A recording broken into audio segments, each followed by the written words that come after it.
Here we see a garbage truck in the wild picking up garbage. You can see it adjusting its claws.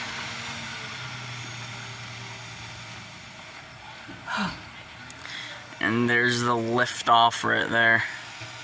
Well, it's a little hesitant about this dumpster in particular. And we see the garbage gets dumped in. Much further.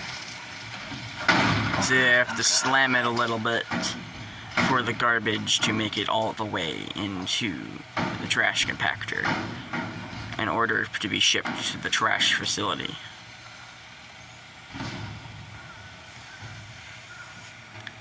You now see the dumpster being put down right next to its partner dumpster.